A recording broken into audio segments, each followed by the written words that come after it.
ونعوذ بالله من شرور أنفسنا ومن سيئات أعمالنا من يهده الله فلا مضل له ومن يضلله فلا هادي له ونشهد أن لا إله إلا الله وحده لا شريك له ونشهد أن سيدنا ومولانا محمدًا عبده ورسوله وصلى الله تبارك وتعالى على خير خلقه محمد وعلى آله وأصحابه وأزواجه وذرياته أجمعين.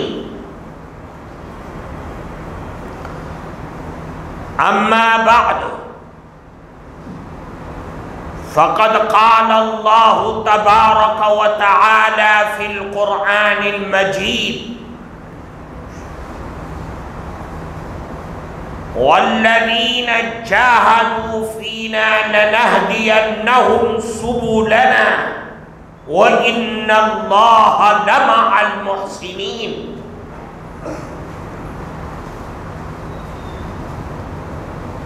محترم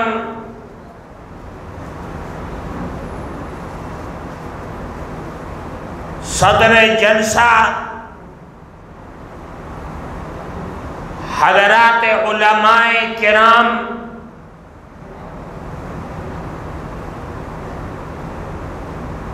جمعیت علماء مالیگاؤں کے ورکرز، خدام، ذمہ دار اور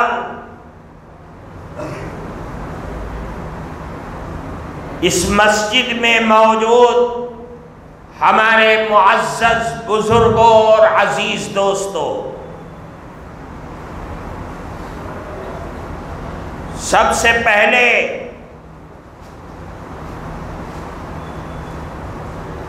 میں آپ حضرات کو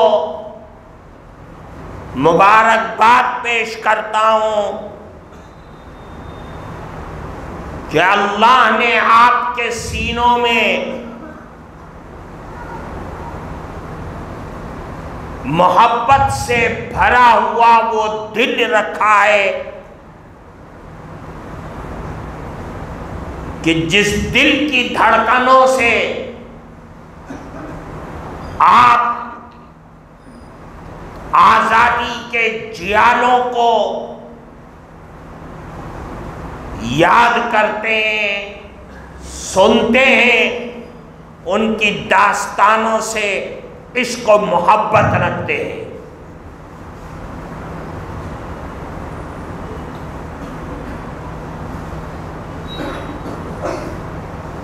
اس علاقے کے ذمہ داروں کا یاد محبان وطن کے نام سے پروگرام چلانا آنے والی نسلوں کے دل و دماغ میں اپنے علماء، اپنے پروجوں کی ان قربانیوں کو تذکرہ کر کے ان کے دل و دماغ میں بٹھا دینا کہ جن قربانیوں پر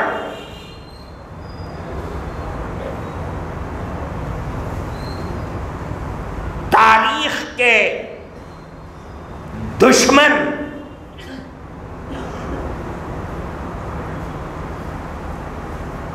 ختم کر کے ملک کی آزادی کو کانگریس سے جوڑنے کی کوشش کر رہے ہیں.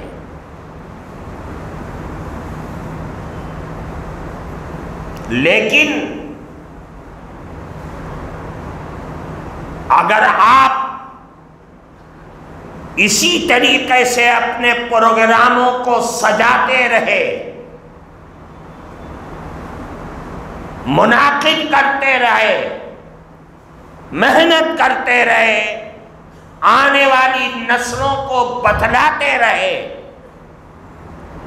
تو یہ دنیا مٹ جائے گی، مٹانے والے خود مٹ جائیں گے، لیکن وہ قربانیاں جو اخلاص، جو مذہب کے نام پر ملک کو باقی رکھنے کے لیے، ملک کی بقا کے لیے دی گئی ہے اس ہندوستان کی سرزمین پر، وہ تاریخ اور وہ تاریخ کے جیالے نہیں مٹ سکیں گے۔ ہم اس کو مانتے ہیں۔ کیوں؟ ہمارا کہنا یہ ہے کہ ہمارے بڑوں نے، ہمارے بزرگوں نے، ہمارے علماء نے ہندوستان کی سرزمین پر قربانیوں کی وہ داستان بنا کر کے کھڑا کر دیا ہے کہ اس ملک کی مٹی کا کوئی ذرہ اٹھا کر کے آپ اس کو ٹیسٹنگ میں ڈالو گے اور دنیا کی بڑی سی بڑی پیتھولوجی سینٹر میں بھیج دو گے تو اس مٹی کے ذرے کے اندر سے ہمارے بزرگوں کا خون ملے گا۔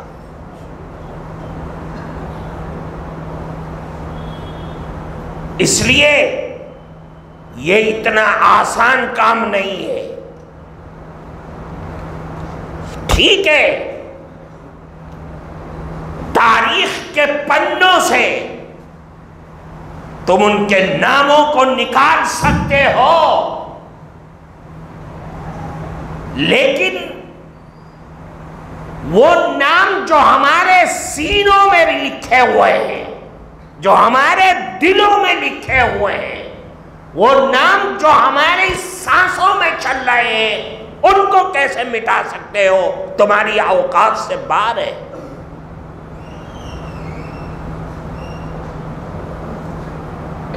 اس لیے میرے بھائی، اپنے بزرگوں کی تاریخ کو سمجھنا، سننا، اس کو یاد کرنا،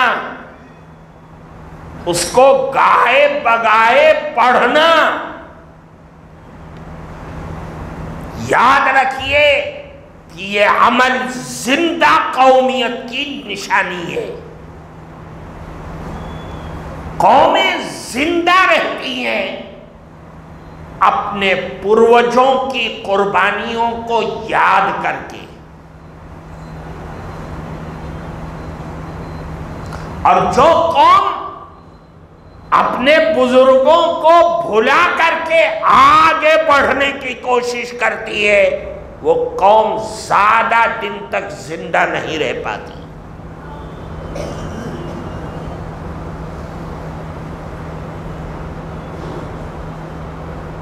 جہاد آزادی کے سلسلے میں جو ہماری داستان ہے،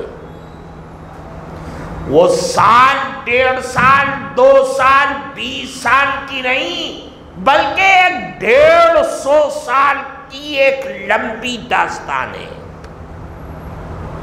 میں اس کو سمیٹ کر کے مختصراً آپ کے سامنے پیش کرنے کی کوشش کروں گا۔ یاد کرو اس واقعے کو کہ جب 1799 میں حضرت سلطان ٹیپو شہید رحمت اللہ علیہ سرنگا پٹنم کے میدان میں شہید کر دیے گئے،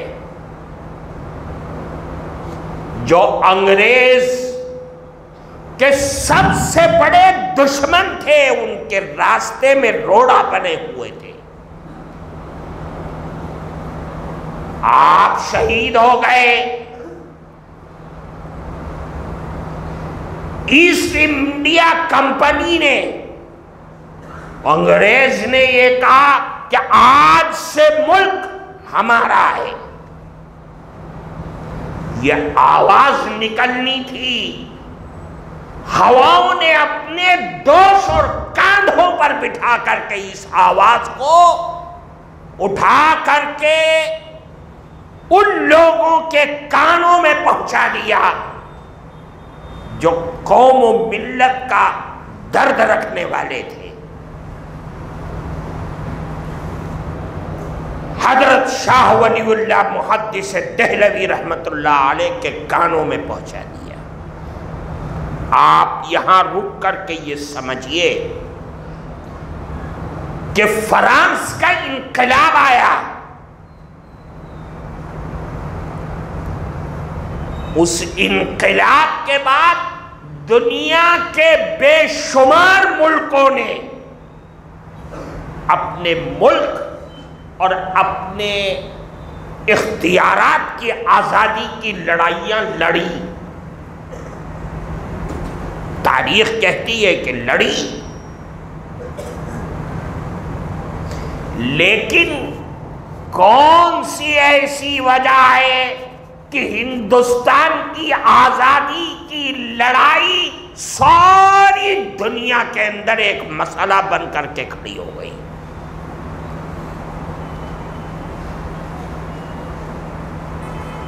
کیا وجہ ہے؟ یاد رکھیے، دنیا کے ملکوں میں آزادی کی لڑائی لڑی اس ملک کے رہنے والوں عام جنتا نے لڑی. سال 2 سال 20 سال 25 سال کے بعد آزادی مل گئی، لیکن ہندوستان ایک ایسا ملک ہے جس کے اندر آزادی کا بگل بجانے والے سب سے پہلے وہ علماء دین و متین تھے جو دنیا کی کسی تاریخ میں نہیں ملتے. وہ کون تھے؟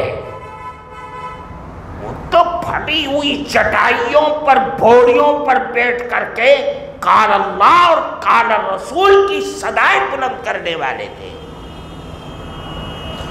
کون بیٹھ رہا ہے سلطنت کے تخت پر؟ کوئی ان سے لینے دینے والا نہیں تھا. ان کو کیا مطلب تھا اس چیز سے؟ لیکن جب دیکھا کہ انگریز جیسا ظالم و جابر حکمراں جو اس ملک کے اندر تجارت کے بہانے سے آ کر کے ہندوستان کو کھوکھلا کر کے اسلام اور مسلمانوں کی جڑوں کو بھی کھوکھلا کرنے کی پلان بنا رہا ہے، تو کیا ہوا؟ حضرت شاہ ولی اللہ محدث دہلوی رحمت اللہ علیہ نے فک کل نظام کا نعرہ دیا کہ اب جو نظام ہے اس کو ختم کر کے آزادی کے لیے ہر انسان کو کھڑا ہو جانا چاہیے. ادھر 1 سال 2 سال 3 سال گزرے، دلی پہ آ کر کے مغلیہ بادشاہ کا آخری حکمراں اس کو بالکل لال قلعے کے اندر قید کر دیا اور اعلان کر دیا کہ ملک بادشاہ سلامت کا، خلق خدا کی اور حکومت ایسٹ انڈیا کمپنی کی، اب بہادر شاہ ظفر جو مغلیہ سرکار کے آخری بادشاہ ہیں، کوئی حیثیت ان کی نہیں ہے. حضرت شاہ عبدالعزیز محدث دہلوی رحمت اللہ علیہ، جو حضرت شاہ ولی اللہ محدث دہلوی رحمت اللہ علیہ کے صاحبزادے تھے، آپ کے جانشین تھے، اس کو محسوس کیا. اب دہلی کے اندر بیٹھ کر کے علماء کی مجلس میں یہ اعلان کر دیا کہ آج سے یہ ملک دارالحرب ہو گیا، اب ہر انسان پر، مسلمان پر اس کے لیے جہاد آزادی میں شریک ہونا فرض عین ہو گیا۔ صرف فتوی ہی نہیں دیا بلکہ اپنے مخصوص شاگرد اور اپنے رشتہ داروں میں حضرت سید احمد شہید رائے بریلوی رحمت اللہ علیہ، حضرت سید اسماعیل شہید، حضرت مولانا عبدالحی رحمت اللہ علیہ، ان تینوں کو کھڑا کر دیا۔ کیا کرنا ہے؟ جاؤ پورے ملک کا دورہ لگاؤ اور حضرت شاہ عبدالعزیز رحمت اللہ علیہ نے اپنے خصوصی شاگرد سید احمد شہید رائے بریلوی، جو بہت چوٹی کے عالم تھے، تصوف میں ان تینوں سے باوجود اس کے کہ سید اسماعیل شہید اور مولانا عبدالحی ان دونوں سے چھوٹے تھے، لیکن میر قافلہ سید احمد شہید رائے بریلوی کو بنایا کیونکہ بڑی نسبت کے حامل تھے، بہت زیادہ تصوف میں کمال رکھتے تھے۔ کھڑا کر دیا، اپنی کالے رنگ کی دستار سید احمد شہید کے سر پر باندھ دیا، سفید کرتا اپنا ان کو پہنایا کہ جاؤ انگریز کے خلاف علم بغاوت کو بلند کر۔ آپ یہ تاریخ کو سمجھیے، وہ حالات تھے کہ منہ سے جہاد کا لفظ نکالنا ایک اپنے آپ کو موت کی دعوت دینا تھا۔ یہ لوگ نکلے دہلی سے مختلف ضلعوں اور صوبوں میں ہوتے ہوئے، اور ہر جگہ یہ پلان بنایا کہ جہاد کا نام نہیں لینا ہے، جو بھی تقریر ہوگی، جلسہ ہوگا، ایمان پر بحث ہوگی، اصلاح معاشرہ پر بحث ہوگی، لوگوں کو ایمان کی ترغیب دی جائے گی، اور اسی درمیان جہاد پر بیعت لی جائے گی۔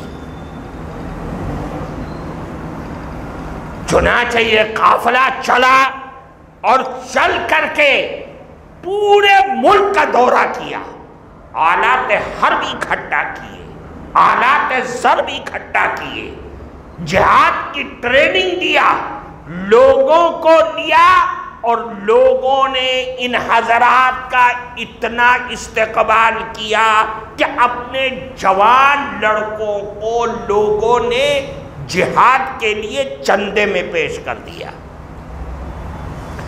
یہ قافلہ ہوتا ہوا بالکل سرحد کے علاقے میں پہنچ گیا، اور وہاں 4 سال تک ایک عارضی حکومت قائم کر دی۔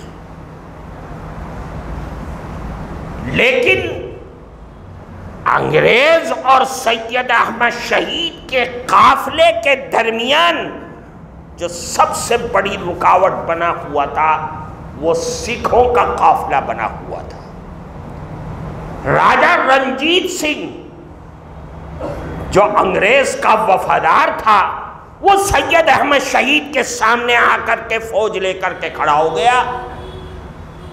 حضرت سید احمد شہید نے اس کے پاس پرچہ لکھا اور کہا، دیکھ اے رنجیت سنگھ، ہمیں تیری ذات سے کوئی لینا دینا نہیں ہے، ہم تو انگریز سے لڑائی لڑنے کے لیے میدان میں نکلے، تو ہمارے راستے پہ مت آ، اور یاد رکھ اگر ہمیں جیت حاصل ہو گئی، انگریز پر فتح ہو گئی، تو ہم پورے ملک کو تیرے حوالے کر دیں گے، ہمیں ملک اور بادشاہت نہیں چاہیے۔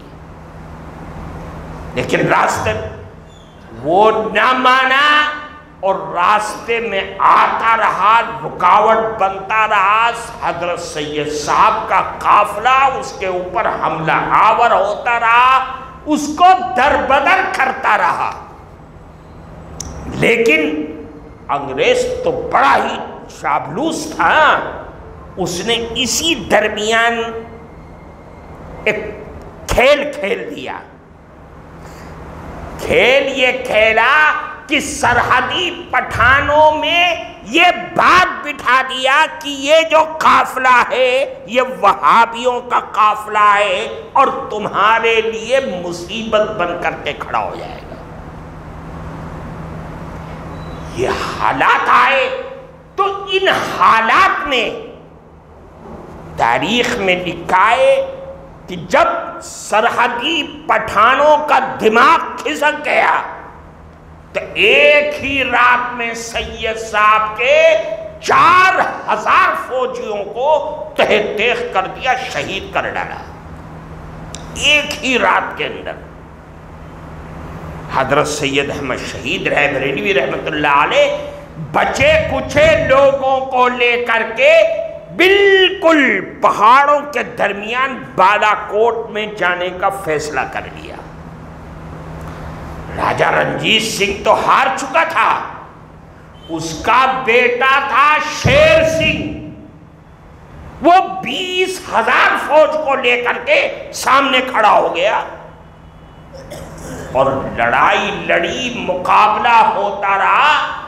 آخر میں نتیجہ یہ نکلا کہ شیر سنگھ کی فوج نے حضرت سید احمد شہید اور شاہ اسماعیل شہید اور ان کے 300 ساتھیوں کو اسی بالا کوٹ کی پہاڑیوں کے درمیان شہید کر ڈالا، سب ختم کر دیا ایک دم۔ یہ 1831 کے اندر شہید کر دیا۔ کون ہے جو ان کی تجہیز و تکفین کرے گا؟ تاریخ میں لکھا ہے راجہ شیر سنگھ کی فوج میں جو مسلمان سپاہی تھے، جنگ ختم ہونے کے بعد ان مسلمان سپاہیوں نے ان کی تجہیز و تکفین کیا، ان کی نماز جنازہ پڑھی اور ان کو وہیں دفن کر دیا۔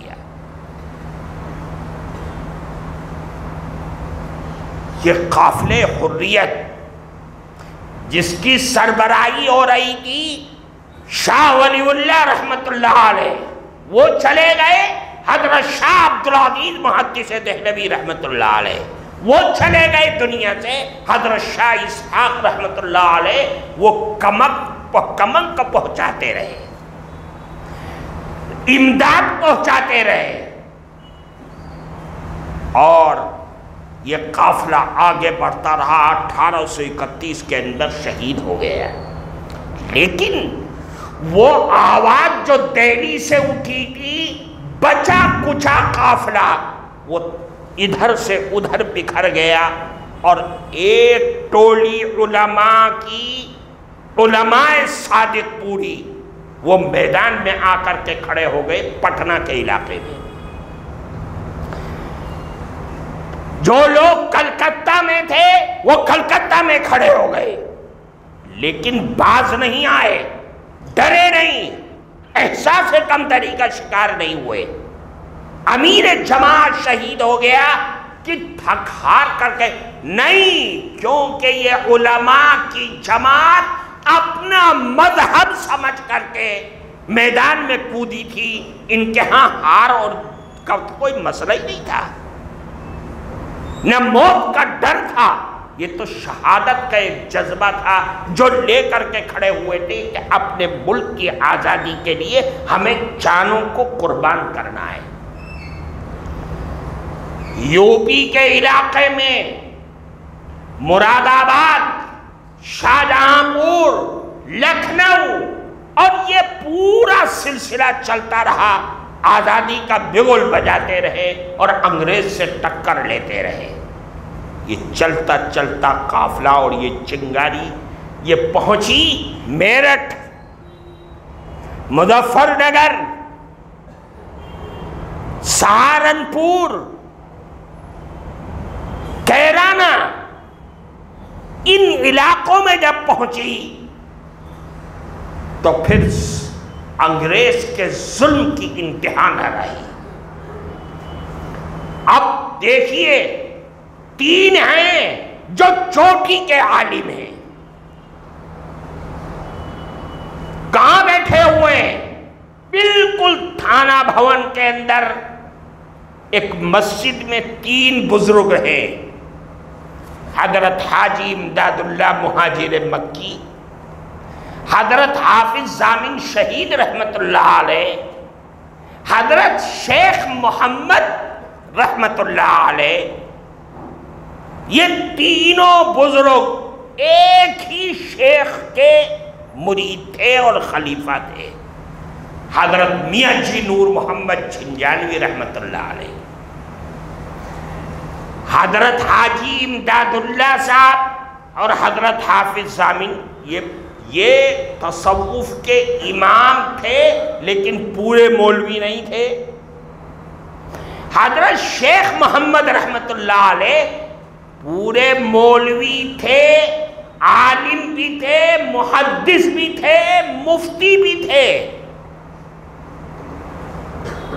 تینوں میں ہوا کہ بھئی انگریز کا ظلم بڑھتا چلا جا رہا ہے، پورے ہندوستان پر اس نے قبضہ کر لیا، ان کے خلاف جہاد ہونا چاہیے۔ حضرت شاہ ولی اللہ محدث دہلوی رحمت اللہ علیہ کی آواز ہے، حضرت شیخ محمد رحمت، جو ان میں 3 میں سے ایک تھے، انہوں نے کہا نہیں، کیسے کرو گے جہاد؟ تمہارے پاس اسلحہ نہیں ہے، تمہارے پاس افراد نہیں ہے،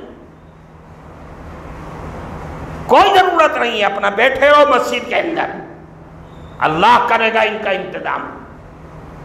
لیکن حضرت حافظ ضامن شہید رحمت اللہ علیہ کے دل میں آگ لگی ہوئی تھی،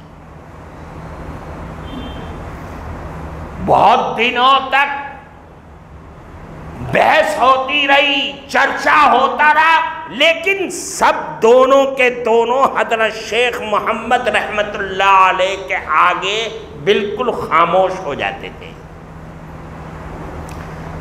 ان دونوں نے فیصلہ کیا کہ بات ایسے نہیں بنے گی، بلاؤ۔ وہ 2 آدمی بیٹھے ہوئے ہیں جن کا پورے علاقے میں چرچا ہے، اور دونوں مرید ہیں حضرت حاجی امداد اللہ مہاجر مکی رحمت اللہ علیہ کے۔ ایک گنگوہ میں ہے اور ایک نانوتا میں۔ گنگوہ سے بلایا مولانا رشید احمد گنگوہی رحمت اللہ علیہ کو، اور نانوتا سے بلایا مولانا قاسم نانوتوی رحمت اللہ علیہ کو۔ یہ دونوں جوان تھے اور ان کے عشق رسول کا، ان کے علم کا، ان کے تصوف کا چرچا پورے علاقے کے اوپر حاوی تھا، سب جانتے تھے۔ میٹنگ ہوئی کہ بھئی کیا ماجرا ہے؟ حضرت گنگوہی رحمت اللہ علیہ، حضرت ماں قاسم نانوتوی حضرت شیخ محمد رحمت اللہ علیہ سے پوچھا کہ آپ جہاد کی مخالفت کیوں کر رہے ہیں، وجہ تو بتلائیے۔ کہا کہ بھئی 2 وجہ ہیں۔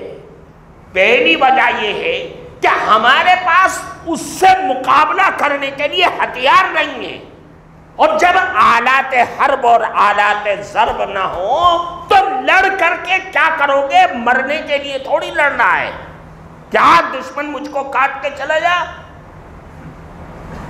حضرت مولانا قاسم نانوتوی رحمت اللہ علیہ بہت جری، باحوصلہ اور بالکل ترکی بترکی جواب دینے والا عجیب و غریب ملکے کے آدمی تھے۔ وہ کھڑے ہو گئے، کہا حضرت شیخ محمد رحمت اللہ علیہ سے کہ حضرت یہ فرمائیے کہ جنگ کے بدر کے موقع پر اللہ کے نبی اور حضرات صحابہ کرام کے پاس جو اسلحے تھے، آلات حرب تھے، کیا اس سے بھی کم ہمارے پاس ہیں؟ کیا اس سے بھی خراب حالات ہیں؟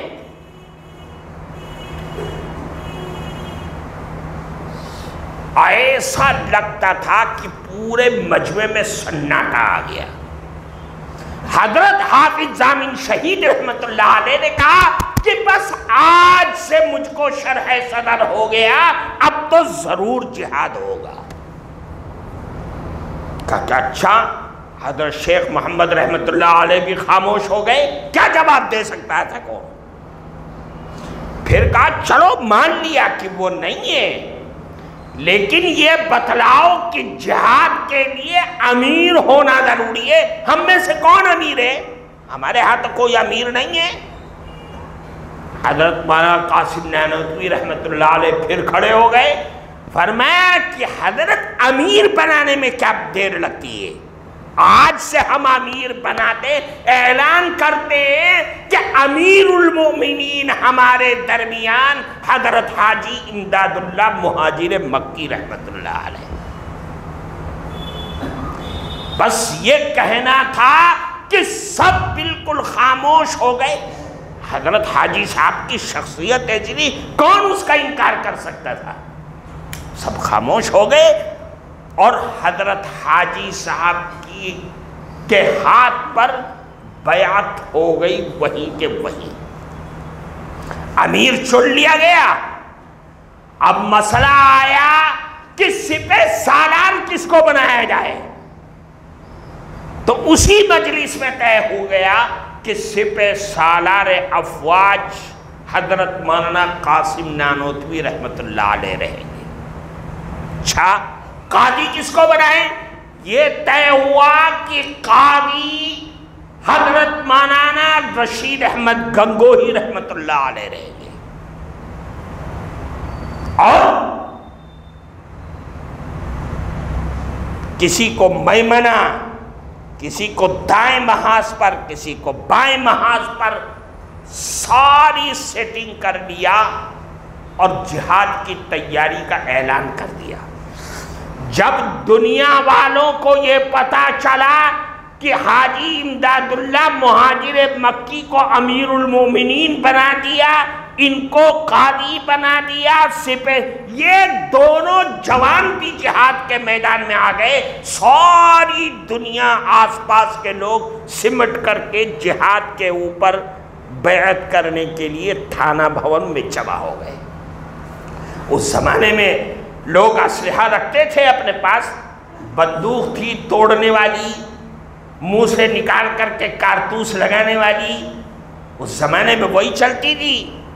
جو جس کے پاس تھا اسلحہ وہ لے کر کے جمع ہو گیا۔ لیکن اسلحہ تو انگریز کے پاس تو ایک اسلحہ ایسا ہے کہ اگر وہ چلا دے تو پتہ چلا کہ پورا شہر تباہ ہو گیا۔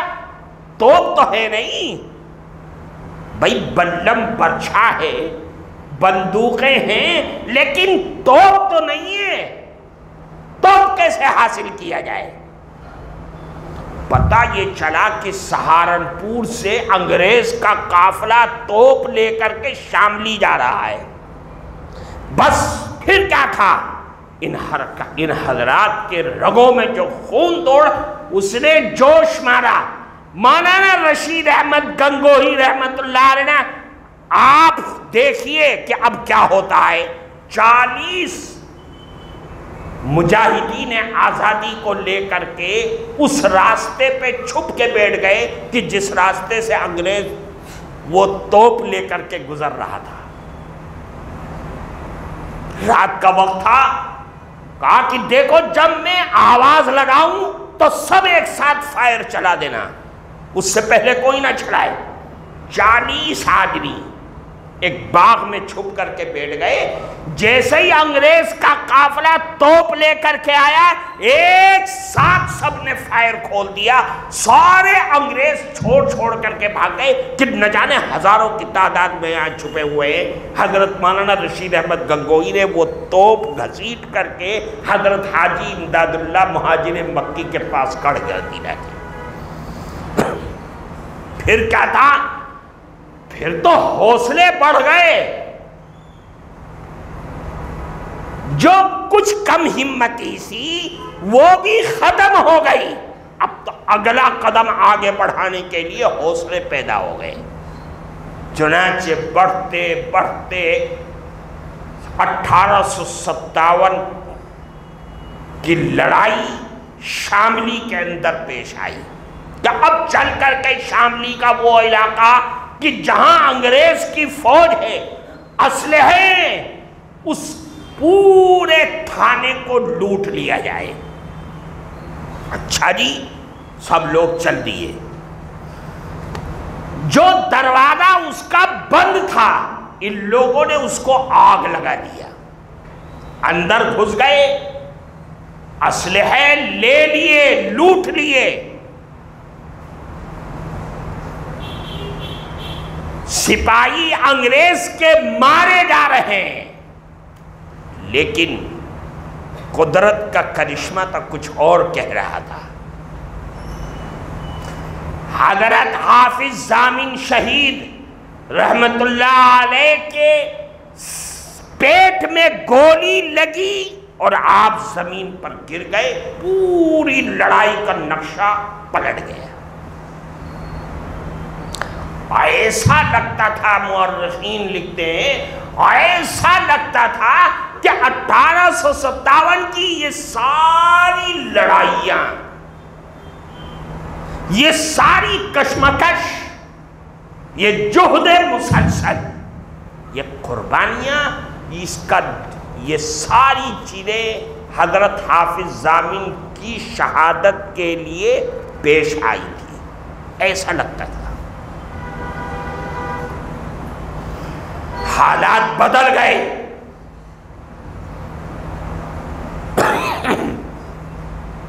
دلی لٹ گیا.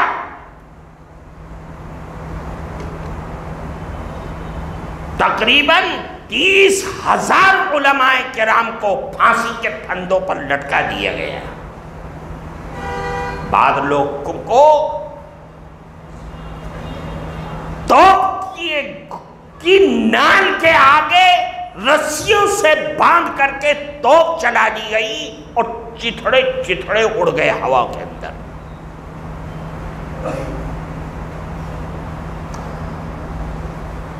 اس زمانے کے جو انگریز مورخ ہیں وہ لکھتے ہیں کہ چاندنی چوک سے لے کر کے لال قلعے تک اور لال قلعے سے لے کر کے جامع مسجد تک کوئی پیڑ خالی نہیں تھا جس پر پھانسی کا پھندا نہ لٹکا ہو. ہاتھی پر بٹھا کر کے انگریز علماء کو لاتا اور پھندا گلے میں لٹکا کر کے ہاتھی کو چلا دیا کرتا تھا. ہاتھی چل گیا آگے کو.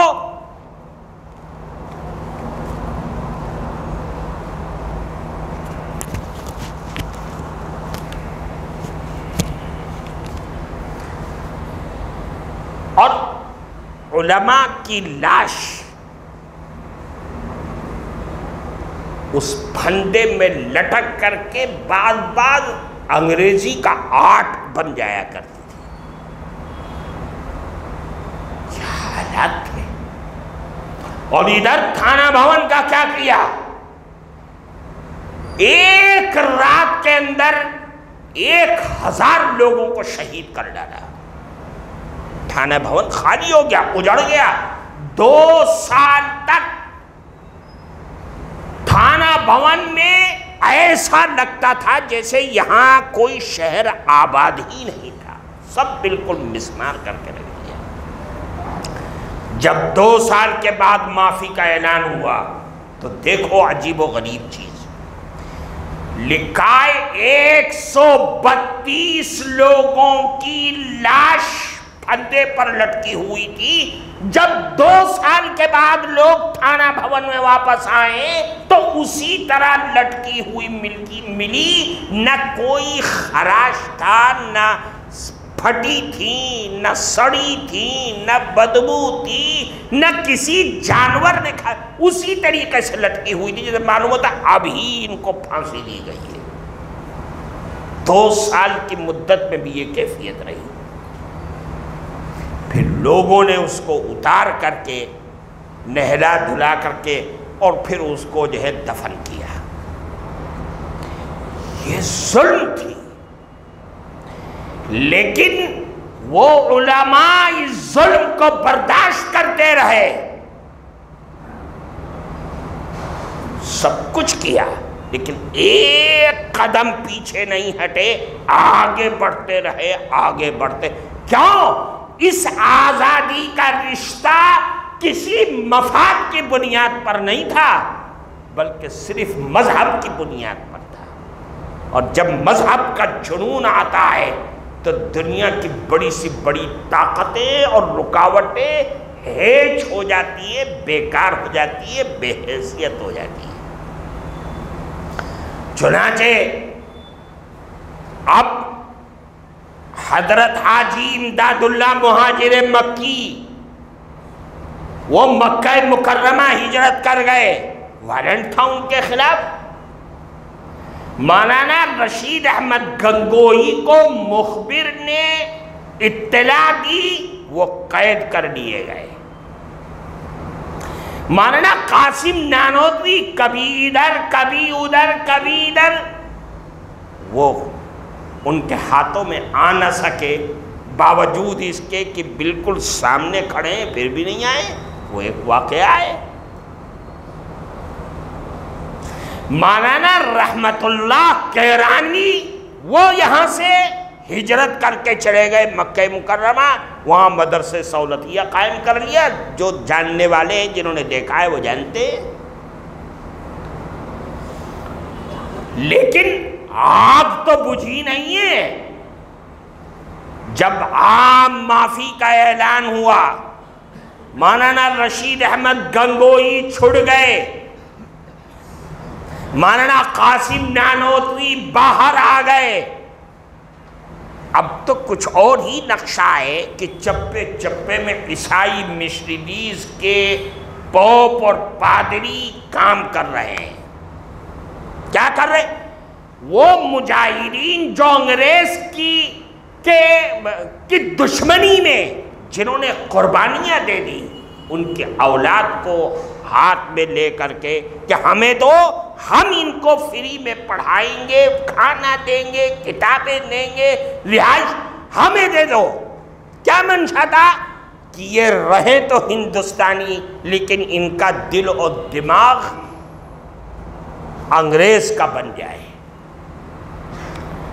حضرت مولانا قاسم نانوتوی، مولانا رشید احمد گنگوئی یہ کہیں نہیں گئے، یہ پھر میدان میں آ گئے اور انہوں نے انگریز کے مقابلے میں اعلان کیا کہ آؤ ہمارے پاس لاؤ، ہم فری میں پڑھائیں گے، فری میں کتابیں دیں گے، فری میں رہائش دیں گے.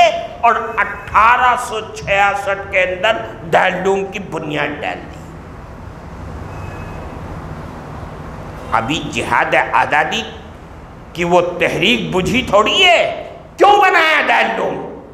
صرف اس لیے کہ ہم اس کارخانے سے جہاد آزادی کے لیے افراد تیار کر سکیں. چنانچہ میں آگے چلتا ہوں کہ اس شمنستان امدادی مولانا رشید احمد گنگوئی، مولانا قاسم نانوتوی اور حضرت حاجی امداد اللہ مہاجر مکی کے لگائے ہوئے اس باغیچے سے ایک بڑا قیمتی پھول تیار ہوا، جو دارالعلوم کا سب سے پہلا طالب علم حضرت شیخ الہند مولانا محمود حسن دیوبندی رحمۃ اللہ علیہ، وہ پڑھ کر کے فارغ ہوئے اور اسی دارالعلوم میں مدرس بھی ہو گئے۔ تربیت کن کی ہے؟ ان جیالوں کی تربیت ہے، ان ہمت اور حوصلوں کے پہاڑوں کی تربیت ہے جس نے اس پتھر کو ہیرا بنا کر کے رکھ دیا۔ چنانچہ حضرت مولانا قاسم نانوتوی رحمت اللہ علیہ دنیا سے چلے گئے، مولانا رشید احمد گنگوہی رحمت اللہ علیہ بھی چلے گئے۔ اب سب نے اس جہاد حریت کا علم بردار اور امام چن لیا مولانا محمود حسن دیوبندی رحمت اللہ علیہ کو۔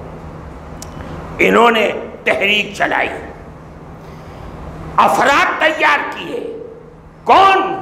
جو علم کے پہاڑ تھے، ہمت اور حوصلے کے پہاڑ تھے، مولانا عبید اللہ سندھی رحمت اللہ علیہ، مولانا حسین احمد مدنی رحمت اللہ علیہ، ایسے ایسے افراد تیار کیے، اور تیار کرنے کے بعد ایک تحریک چلائی جس تحریک کا نام تھا تحریک ریشمی رومال۔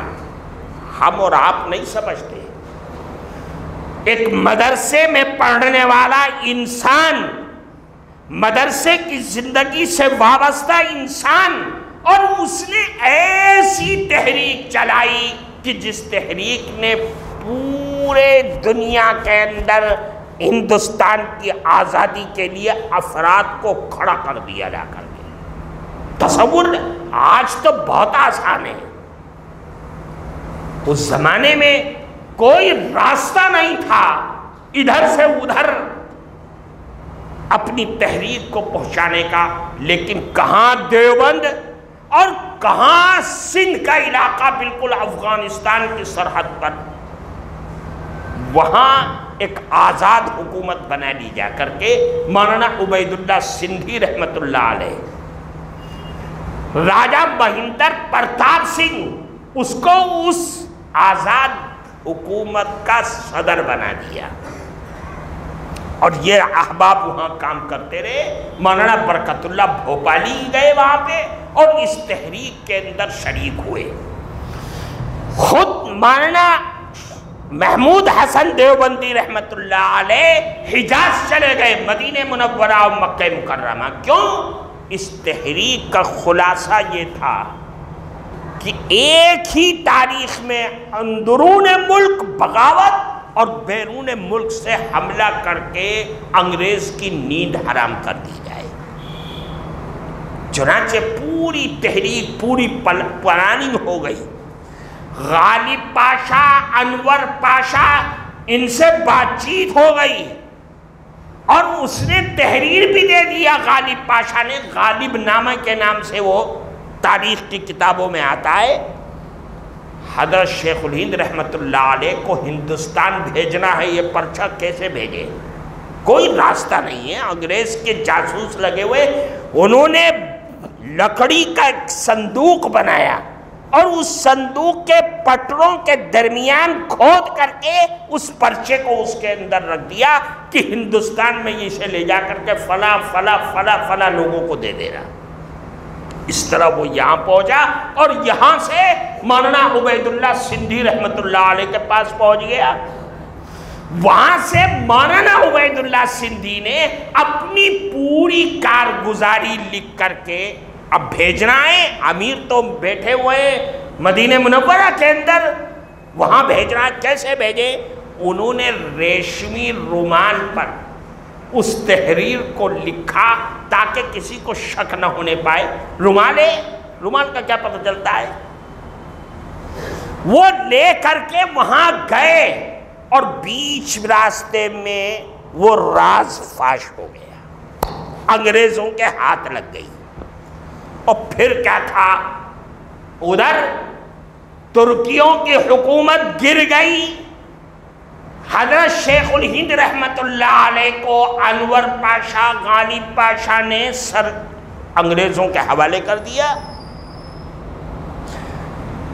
مالٹا بھیج دیے گئے، ساتھ میں کون ہے؟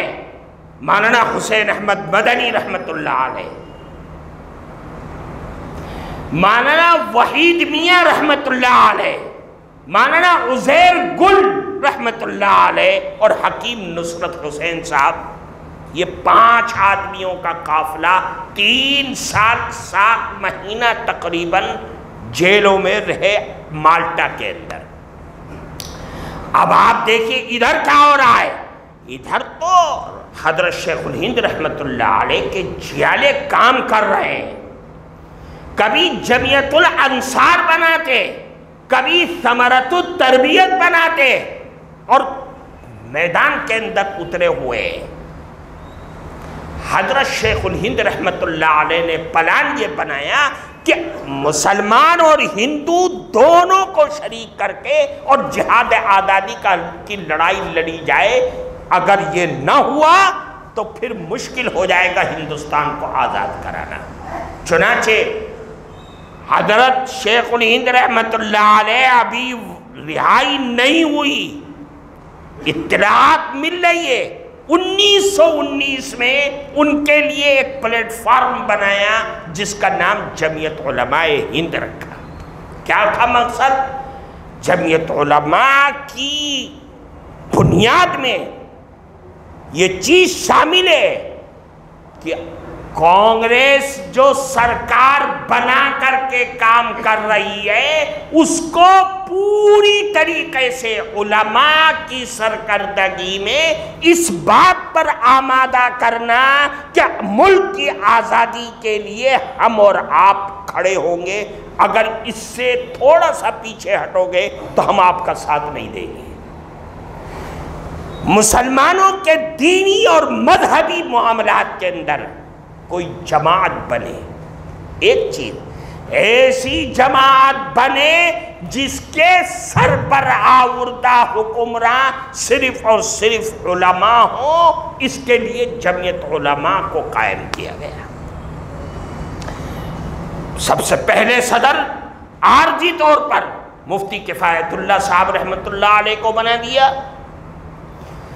حضرت شیخ الہند رحمت اللہ علیہ جب جیل سے رہا ہو کر کے آئے، جمعیت علماء کی صدارت حضرت شیخ الہند رحمت اللہ علیہ کے حوالے کر دیا۔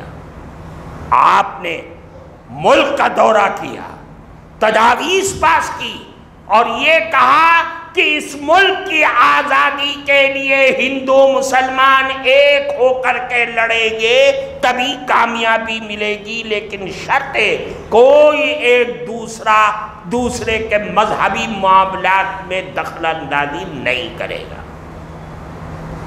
چنانچہ یہی ہوا اور لڑائی لڑتے رہے۔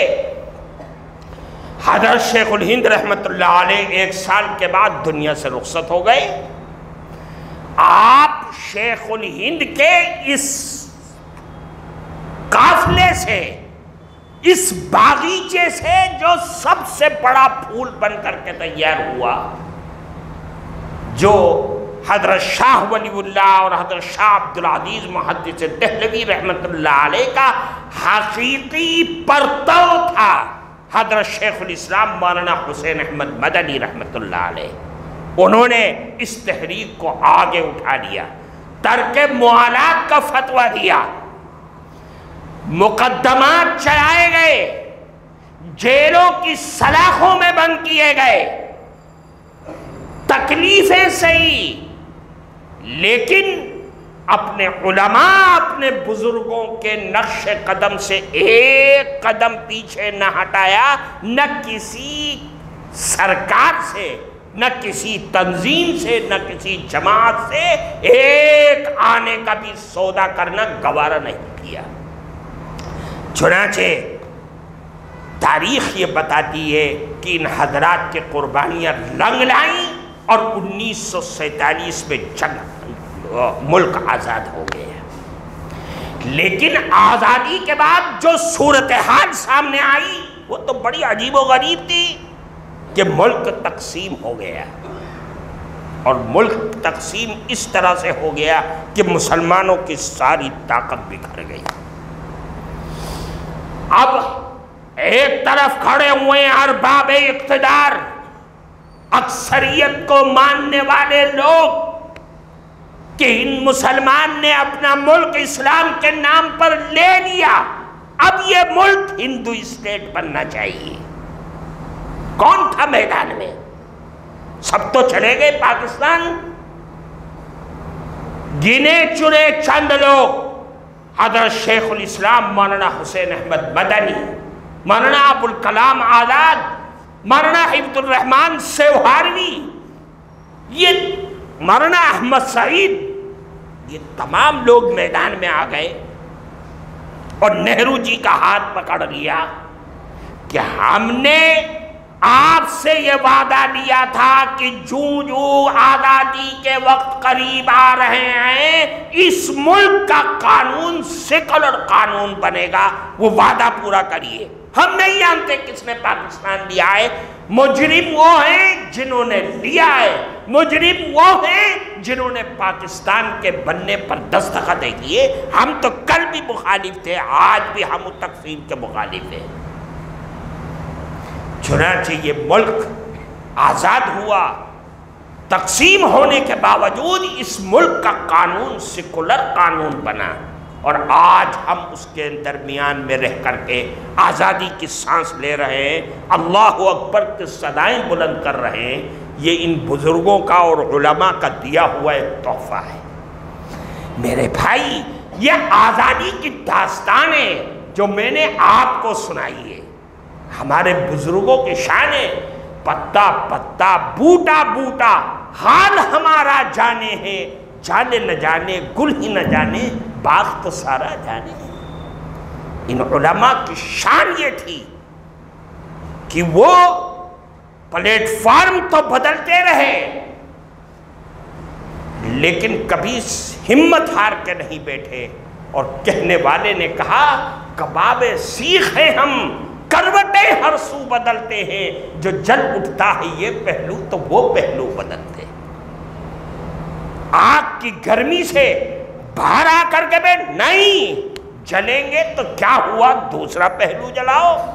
ہم جان تو دے سکتے ہیں لیکن مذہب کی آزادی اور وطن کے آزادی کے لیے ہم سودا نہیں کر سکتے۔ اس لیے میرے بھائی، ہم سب کو اس تاریخ کو یاد کرنا چاہیے اور اپنے دل میں یہ خیال پیدا کہ ہم اس ملک کے ایک ایک ذرے کے مالک ہیں، حقدار ہیں۔ ہمارے بزرگوں نے قربانی دی ہے، اور ایسی قربانی کہ دوسری اقوام اور دوسرے لوگ برادران وطن اپنا پسینہ بھی پیش نہیں کر سکتے جتنا اس مٹی پر ہمارے بزرگوں کا خون گرا ہوا ہے۔ اس لیے ہم سب کو یہ سمجھ کر کے رہنا چاہیے اور بہت یہ حالات سے مایوس نہیں ہونا چاہیے۔ اپنی آنے والی نسلوں کو دین پر زندہ رہ کر کے اس دنیا سے رخصت ہونے کی کوشش کرنی چاہیے۔ دین زندہ ہوگا، قرآن زندہ رہے گا، رسول اللہ کی تعلیم زندہ رہے گی، تو یاد رکھیے ہماری نسلیں بھی آباد رہیں گی اور زندہ رہیں گی۔ اگر ہم نے اس تعلیمی میدان میں پیچھے ہاتھ پھیر لیا تو یاد رکھیے کہ پھر آنے والی نسلیں ہماری قبروں پر فاتحہ تو کیا تھوکنا بھی پسند نہیں کرے گی۔ اس لیے ہم کم کھائیں، موٹا چھوٹا پہنے، لیکن اپنی اولاد کو تعلیم کے لیے آگے سے آگے لے جانے کی فکر کریں۔ اگر یہ فکر رہے گی تو آپ بھی زندہ رہیں گے، آپ کی نسلیں بھی زندہ رہیں گی۔ اللہ ہم سب کو عمل کی توفیق عطا فرمائے، ہم سب کو اپنے بزرگوں کے نقش قدم پر چلنے والا بنائے۔ وآخر دعوانا الحمد للہ رب العالمین۔